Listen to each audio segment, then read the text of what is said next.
Fala galera, tudo beleza? Tô de volta aqui para o nosso último bloco teórico de gestão democrática. Isso mesmo, é o último de teoria. Sabe por quê? Porque é essencial que você faça a teoria antes, leia, revise, grife, para que depois você faça as questões com fundamentação. Tem muita gente que vai direto para questões e quando você já tem um embasamento, já estudou, enfim, aí é relevante ir para questões. Se não, sabe o que acontece? Você vai para as questões, mas aí você começa a acertar. Mas é uma autossabotagem, você está chutando, você acha? Não, você tem que acertar e tem que saber o porquê. Porque na hora da sua prova, se o examinador ele inverter, cobrar qualquer ação diferente daquela que você havia pensado ou memorizado, você vai conseguir acertar sem nenhum problema. Então fique esperto sobre essa vertente para que você possa acertar suas questões na hora da prova, beleza? Não perca as oportunidades teóricas. E toda vez que você errar uma questão, comenta a questão, volta lá na teoria, cria um quadro, uma palavra-chave. A gente ainda vai fazer um mapa mental também de gestão democrática aqui para te ajudar sobre essas ações, tá bom? Gente, a gestão democrática, eu preciso de duas condições básicas para que ela possa efetivamente acontecer. Eu bati na tecla para vocês aqui que gestão democrática não é só participação, qualquer participação. É uma participação efetiva, uma participação real. Então dá uma olhada aí, olha só, as duas condições básicas para que ela possa acontecer, essa participação efetiva, essa participação real. Primeiro, tem que ter um sentido, o sentido público de um projeto que se pertence a todos. Exatamente. Todo mundo precisa entender esse sentido público aqui, ó. Falando assim, essa educação que a gente está falando aí, ó, ela pertence a todos. É esse o sentido público quando eu venho falar então de educação, beleza? Todo mundo precisa entender que a escola é de todos, que a escola não é só do diretor, não. Se a gente ficar nessa história de que a escola é do diretor, não sei o que, o que vai acontecer? A gente não vai querer participar efetivamente e eu não vou conseguir construir esse modelo de gestão democrática. Segundo, eu preciso entender esse sentido coletivo da sua construção. E esse sentido coletivo, ele é essencial quando a gente vem perceber e quando a gente vem propagar essa ideia das oportunidades sendo iguais para todos nas suas definições. Assim, a participação ela vai adquirir um caráter democrático. Ela torna-se propiciadora da ação comprometida dos sujeitos sociais e dessa forma a participação ela requer a posição de governantes e não de meros coadjuvantes, ou seja, ela requer espaços de poder. Portanto, só é possível criar isso aqui tudo num clima democrático. Gente, então presta atenção aqui, ó. Para que a gestão democrática ela efetivamente ela possa acontecer, primeiro, eu preciso que todo mundo dê esse sentido público e de pertencimento a todos. Eu preciso olhar e falar assim, a escola não é só minha não, a escola ela é de todo mundo, eu pertenço a essa escola. Se isso acontecer, aí ó, massa, legal, aí a gente já consegue proporcionar e propiciar esse caráter democrático e efetivo dessas ações aqui.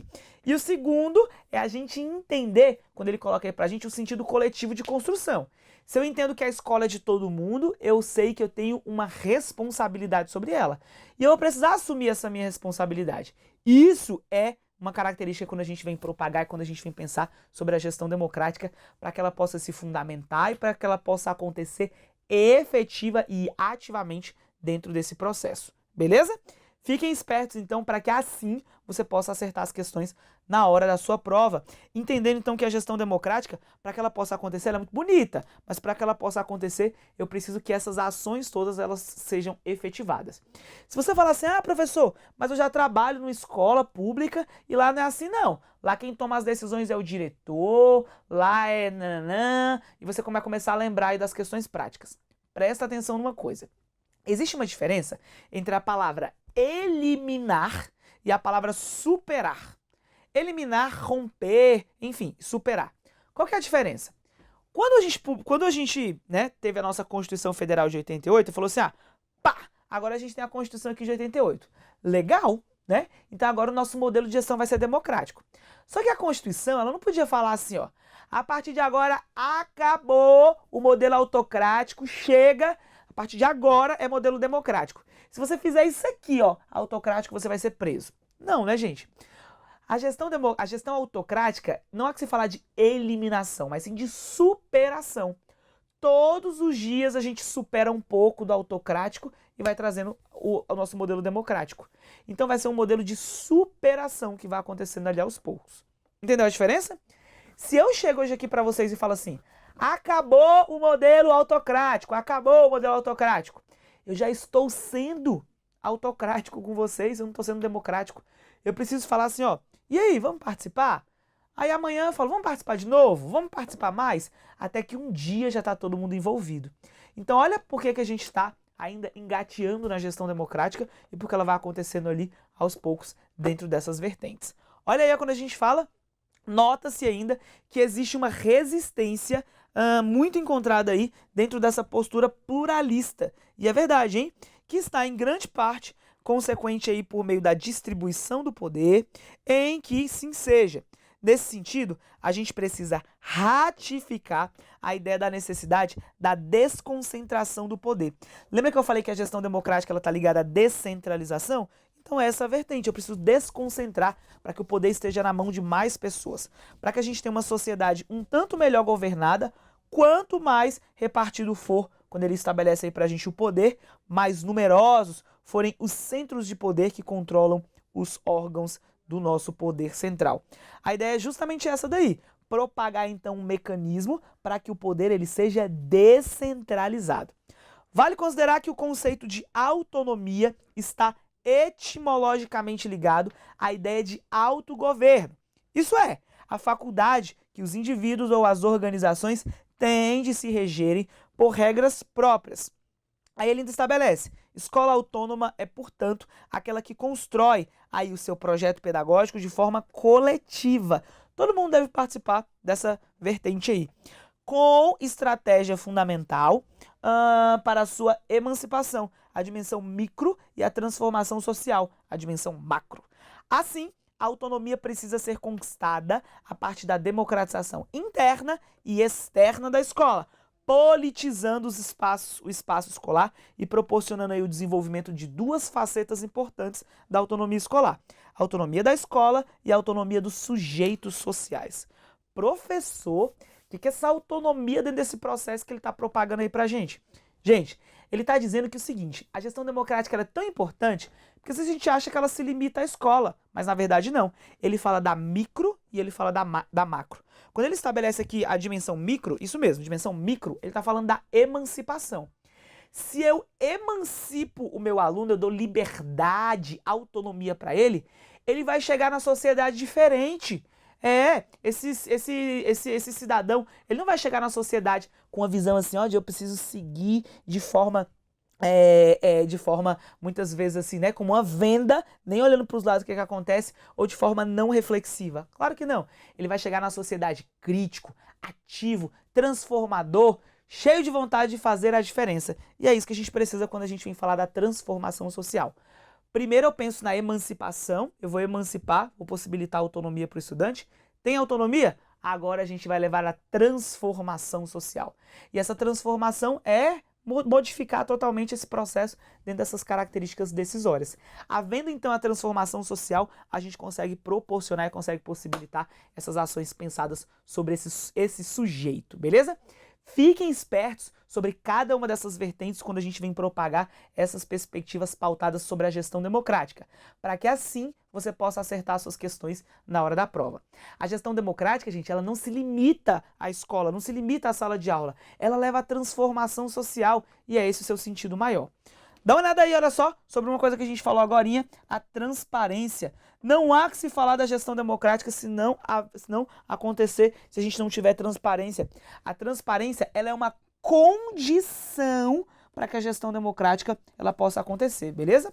Face ao predomínio da lógica econômica em todos os setores sociais, em especial na educação, deve-se garantir a visibilidade da escola frente à sociedade, tornando aí uma questão ética. Na descrição dos elementos constitutivos da gestão democrática, fica evidente um conceito transversal a todos eles, a democratização da educação. Isso mesmo. E ele se torna o fio condutor e a base da reflexão e da ação da gestão democrática. Isso é, da participação, do pluralismo, da autonomia, da transparência, não se instaurando aí sem essa cultura democrática.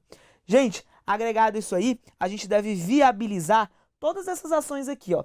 A participação, o pluralismo, a autonomia e a transparência. Se eu abrir mão de qualquer um deles, a gente não vai conseguir fundamentar as nossas ações democráticas. Então, já sabemos o quanto a participação ela é efetiva e ela é necessária dentro da gestão democrática. Mas a sua prova pode perguntar como deve acontecer a participação do conselho escolar. Dá uma olhada na tela, ó. O conselho escolar, entre outros mecanismos, ele tem um papel decisivo na gestão democrática da escola, se for utilizado como instrumento comprometido com a construção de uma escola cidadã. Bom, gente, ele ainda estabelece para a gente assim, ó. Assim, constitui-se como um órgão colegiado que representa a comunidade escolar e também local, atuando em sintonia com a administração da escola e definindo os caminhos para que a gente possa pensar nas decisões administrativas e financeiras e também político-pedagógicas, sempre condizentes com as necessidades e com as potencialidades da escola. Vamos entender o seguinte, existe lá a direção da escola, mas vai existir também isso aqui, ó, o conselho escolar. O conselho escolar, ele vai tomar as decisões junto com a direção. Isso mesmo, o conselho escolar, ele vai tomar as decisões junto com a direção. Porque o conselho escolar, ele tem a representatividade, viu? Ele tem a representatividade de quem? Dos nossos segmentos. Eu tenho a representatividade dos pais, dos estudantes, dos professores. E também, olha só, vou colocar assistência, tá bom? Que são as demais carreiras que prestam assistência aí à educação. O técnico, o merendeiro, todo mundo que participa ativamente dentro desses processos.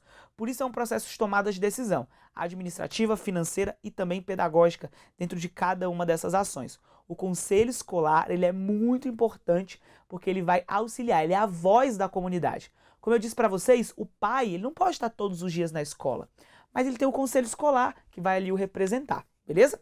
O conselho escolar ele deve se reunir periodicamente e o conselho escolar ele é deliberativo, normativo e fiscalizador.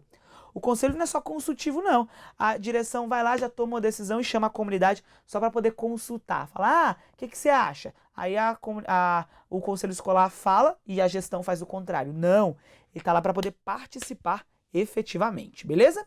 Todo assunto que se preze tem princípios, né? Os princípios são as direções ali da nossa legislação. E a gestão democrática, ela também vai se fundamentar por meio de princípios. Dá uma olhada quais que são esses princípios aí, ó. O primeiro delas é o princípio da autonomia. Isso mesmo, a gestão democrática ela vai se pautar ali por meio da autonomia. E como que deve ser, professor, essa autonomia dentro desse processo? A autonomia ela vai estar implicada aí, sobretudo quando a gente vem pontuar e quando a gente vem propagar essa ideia aqui, ó, da autonomia por meio da liberdade. A autonomia a gente até falou quais que são, né? Lembra do PAF? Pois é, ó. Pedagógica, administrativa e financeira. Mas segura que a gente ainda vai falar um pouco melhor aí desse PAF, tá bom? Eu preciso pensar numa relação orgânica entre a direção e a participação dos membros da equipe. O que é uma relação orgânica? É uma relação natural, não é uma relação comprada, né? Não é uma relação, que é só porque a gente é obrigado. Não, mas tem que ser uma relação, um clima organizacional favorável. Aliás, já caiu em prova esse termo falando assim, ó, falando que a gestão democrática ela deve proporcionar uma autonomia outorgada ou uma autonomia construída. Tem que ser uma autonomia construída. A autonomia outorgada é aquela autonomia imposta, que a gente fala assim, escola, a partir de agora você tem autonomia, beleza? Faz aí o que você quer. Não, tem que ser uma autonomia construída. Uma autonomia em que a comunidade ela queira participar, ela sinta a necessidade. Gente, é muito melhor quando você fala assim, o poder não tá mais na mão lá das pessoas, não. Tá na nossa mão, é a gente que vai tomar as decisões. Isso é uma autonomia construída. Já uma autonomia outorgada é aquela autonomia que a Secretaria de Educação manda lá um documento para as escolas e fala assim, se vira. A partir de agora são vocês que vão tomar as decisões aí. E a gente fala, meu Deus, estou perdido. Não, não é isso que a gente quer. É uma autonomia construída, construída de baixo para cima. A comunidade pediu tanto para poder participar que agora o poder está na mão dela. Olha aí, olha só, isso nasce também por meio dessa relação orgânica. Eu preciso do envolvimento dos atores. Esses atores são todos os agentes educativos. Esse envolvimento, esse engajamento, Eu preciso do planejamento das tarefas. E esse planejamento das tarefas implica dizer o quê, professor, nesse planejamento? Planejamento é ação. Eu preciso que as tarefas elas sejam organizadas, beleza? Da organização. Deixa eu falar uma coisa para vocês. De repente você conhece aquele professor que já está anos e anos e anos e anos na Secretaria de Educação e ele tem aquela cabeça antiga ainda, autocrática. Aí você fala, meu Deus do céu, esse professor já tem tanto tempo que ele está ali, ele tem essa cabeça antiga, tem uma cabeça autocrática. Você fala, e agora? O que eu vou fazer aí com esse professor? Se eu estou falando para ele que o modelo tem que ser de gestão e esse professor, ele não está fluindo ali, ele não aceita essas coisas, ele não aceita que alguém vai falar para ele que a aula dele não tá mais tão boa, que ele precisa revisar algumas coisas, não é? Esse professor, ele acha que a graduação que ele fez lá em 1980 ainda tá valendo para hoje.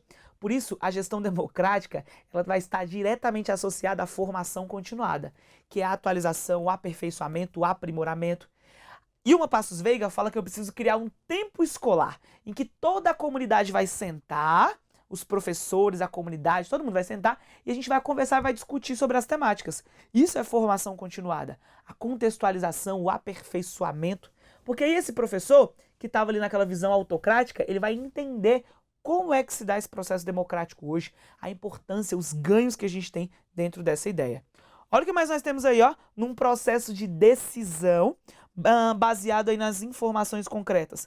Esse processo de decisão baseado aí nessas informações concretas, ele está falando que são nas informações reais. Já caiu em prova falando assim, a gestão democrática, ela pressupõe que a gente faça um diagnóstico, ou seja, eu preciso conhecer a minha realidade. Perfeito, preciso de um diagnóstico. Só que ele fala assim, a gestão democrática deve fazer um planejamento considerando o real ou o ideal? Gente, eu sempre vou me planejar me baseando nos aspectos reais. O ideal não. O ideal ele está longe, é onde eu quero chegar, na verdade? Mas não adianta me planejar com base no ideal. Eu tenho que me planejar baseado no real. É onde a gente tem, beleza? Essa é a vertente quando a gente pensa aí sobre essa ideia. A avaliação das aprendizagens e a avaliação institucional. O que é essa avaliação das aprendizagens e avaliação institucional? A avaliação das aprendizagens, estou falando de avaliar os alunos. E a avaliação institucional, estou falando de avaliar a escola. A gestão democrática, ela também deve fazer a avaliação dos alunos, mas sobretudo a gente avaliar a nossa escola. Aqui, eu estou falando da avaliação do PPP.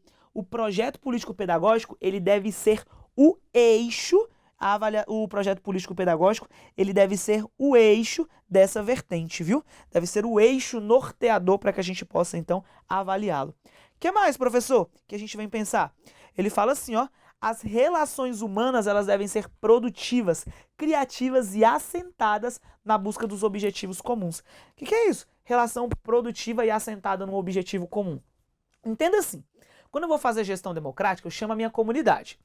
E a comunidade, cada um tem um objetivo, não é verdade? Só que a gente vai pautar os nossos documentos e as nossas ações em torno de um objetivo comum. Já caiu uma questão em prova que falava bem assim, era uma questão de alternativas. Ele falava, na gestão democrática e no projeto político-pedagógico, eu devo buscar os... Aí tinha lá várias alternativas. A A, B e a C estavam totalmente erradas. Aí a D falava assim, na gestão democrática, eu devo buscar os interesses coletivos. Era a letra D. A letra E falava que eu devia buscar os interesses coletivos para o bem comum da escola. Qual que estava certo? A B, a D, interesses coletivos, ou a E, interesses coletivos para o bem comum da escola? Gente, a mais completa era a letra E, interesses coletivos para o bem comum da escola. Qual que é a diferença? Vamos aqui pensar nos interesses coletivos.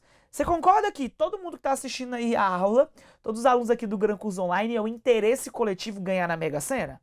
Eu conheço aí muita gente que queria ganhar na Mega Sena. Eu diria que quase ninguém não gostaria de ganhar na Mega Sena, né? Esse é um interesse coletivo. Todo mundo quer ganhar na Mega Sena. Você não precisa mais trabalhar, só ter dinheiro aí para você viajar e fazer suas coisas. Mas, será que esse é pro bem comum da escola? Se a gente ganhasse na Mega Sena, ia fazer bem para a escola? Se todo mundo da escola fizesse um bolão e ganhasse na Mega Sena, sabe o que ia acontecer? Todo mundo ia sair da escola, ia falar, ó, tchau escola, agora você se vira. Educação, tô nem aí mais pra isso não. Eu quero agora viver minha vida, quero curtir o meu dinheiro até o dia que eu vou morrer, não é verdade? Por isso eu tenho que pensar que é o interesse coletivo, mas para o bem da escola.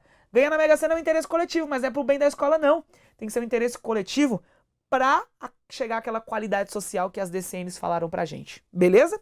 Olha a diferença aí. Se essa questão que eu acabei de falar pra vocês não tivesse a letra E, tivesse só lá, letra A, B e C totalmente erradas, e na letra E tivesse interesse coletivo, você poderia marcar a letra E certinha sem nenhum problema. A letra D, né, na verdade. Mas como tinha a letra E que explicava interesse coletivo pro bem da escola, aí sim. O que eu tô falando com isso? Que a gente tem que pensar sempre nos interesses coletivos como um compromisso majoritário. E uma Passos Veiga já usou essa palavra aí. Majoritário significa o quê? Maioria. A escola ela deve pensar sempre nesses aspectos ligados, então, à maioria. Democracia é maioria, beleza? É isso que a gente precisa propagar quando a gente vem falar da gestão democrática. E uma Passos Veiga, ela mistura ali os seus dois documentos quando ela fala de gestão democrática e PPP. Porque ela diz que a gestão democrática ela não se separa do PPP. Você pode tentar tirar. Se eu falar assim, eu vou elaborar um PPP sem a gestão democrática. Ih, meu filho, então você não está elaborando um projeto político-pedagógico emancipatório.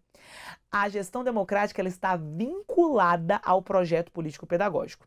E uma Passos Veiga diz que toda escola, quando for elaborar o seu projeto político-pedagógico, baseado na gestão democrática, nessa perspectiva emancipatória, deve seguir aí aos 7 elementos básicos, ou aos seus 7 eixos norteadores. Dá uma olhada quais que são aí, ó. O primeiro é a finalidade, ou seja, é o objetivo. Tem que estar bem claro para todo mundo da escola qual que é o objetivo, viu? Qual que é o objetivo, para que a gente possa perceber aí essas vertentes. O segundo, a estrutura organizacional da escola. Gente, você acha que eu quero uma estrutura organizacional? Deve ter responsabilidades individuais. Lembra que a gente falou? Nessa estrutura organizacional, responsabilidades individuais. Por mais que todo mundo tome as decisões, mas deve ficar bem claro aí qual que é a responsabilidade de cada um. A escola ela deve ter um currículo, e esse currículo ele é essencial. Esse currículo ele é muito importante dentro dessa visão, sendo que esse currículo ele deve propagar para a gente aí essa vertente, e esse currículo ele deve estabelecer para a gente a ideia de ser um currículo flexível e de ser um currículo integrado, beleza? Um currículo integrado. O que mais? Eu devo pensar aí no tempo escolar. O tempo escolar, ó, é o que eu chamo de formação continuada.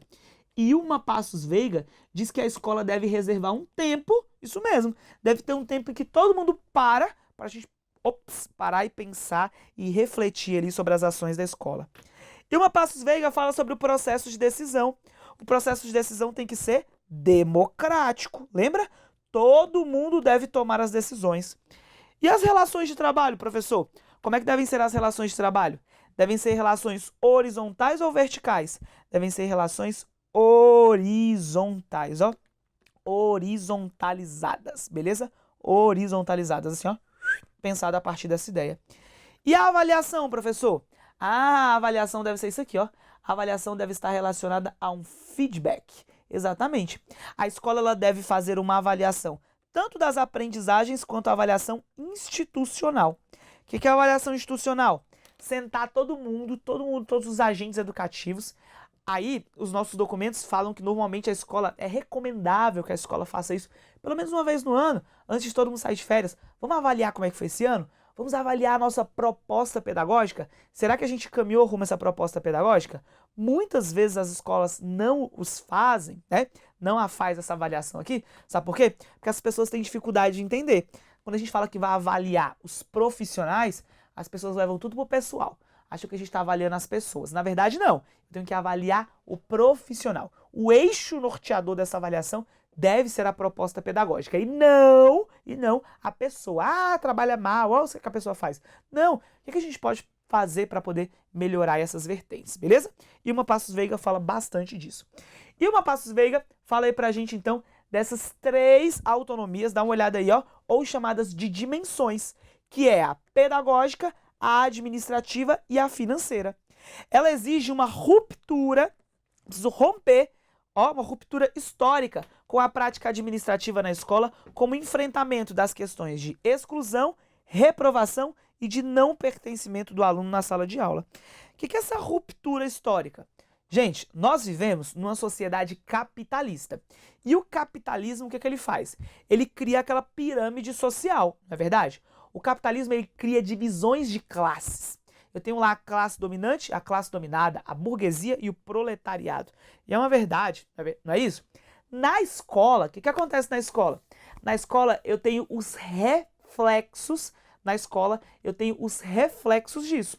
Na escola a gente consegue perceber essas desigualdades. O aluno que teve mais oportunidade, aquele que não teve tanta oportunidade assim, aquele que ainda precisa melhorar. Na escola a gente tem um reflexo disso. Qual que é o papel da escola? Manter essas desigualdades, ratificar ou transformar? A escola deve buscar a transformação de tudo isso aí. De forma alguma a escola deve procurar ratificar. E a escola deve usar a gestão democrática, as autonomias que ela tem, para que ela possa intervir naquela realidade, naquela comunidade. Por isso essas autonomias são entendidas então como liberdades dentro desse processo. Nós falamos que são 3, agora a gente vai saber o que significa cada uma delas. Dá uma olhada aí, a primeira autonomia que a gente diz. Bom, é aquela liberdade, que a autonomia é liberdade, pensada sobre o pluralismo de ideias, da identidade da escola, a proposta real da escola ligada a essa comunidade. Eu só posso estar falando da autonomia o quê? Pedagógica. Isso mesmo, Cada escola vai se organizar pedagogicamente como for mais relevante para aquela comunidade, para aquela transformação. Se o meu objetivo é transformar a comunidade, então eu preciso ter liberdade para eu poder atuar dentro dessa comunidade. Eu preciso também pensar na organização da escola, no seu funcionamento, para a gente atender às especificidades, como a festividade, a adequação ao calendário. Que autonomia é essa? É a autonomia administrativa. Gente, por exemplo, a escola do campo. A escola do campo, ela tem autonomia administrativa para ela adequar o seu calendário, né? O calendário ele é rígido, porque eu não posso ofertar menos do que aquele mínimo. Mas ele é flexível. Por que ele é flexível, professor? Ele é flexível porque ele vai se adequar e porque ele vai assistir e vai atender para a gente aí as adequações e as orientações relacionadas ao clima e às especificidades do campo. Gente, vamos imaginar uma escola que está situada longe daquela comunidade. A Secretaria de Educação não conseguiu construir uma escola próxima àquela comunidade. Aí o que a Secretaria de Educação faz? Ela oferta educação para os alunos um pouco distante.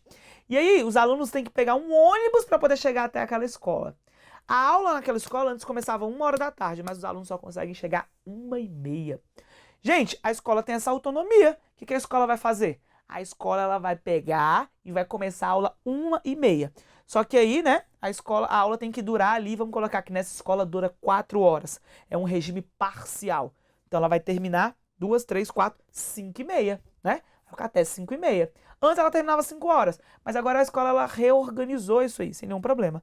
E ainda falta, olha só, qual que é a última autonomia? A autonomia financeira. Como é que é a autonomia financeira? A autonomia financeira está ligada à descentralização dos recursos financeiros. Ao invés da Secretaria de Educação, falar assim, escola, a sua prioridade, eu estou mandando dinheiro aí para você. Aliás, eu estou mandando aqui vaso para vocês, estou mandando quadro, eu estou mandando para vocês aqui cano, estou mandando merenda. Ao invés da Secretaria de Educação assim o fazer, a Secretaria de Educação ela manda recursos e fala, escolas, vocês comprem. São vocês que sabem as prioridades de vocês. Vocês é que sabem o que vocês precisam aí na base, o que está faltando. Aí a escola vai receber esse recurso, vai chamar a comunidade, o seu conselho escolar vai falar, e aí?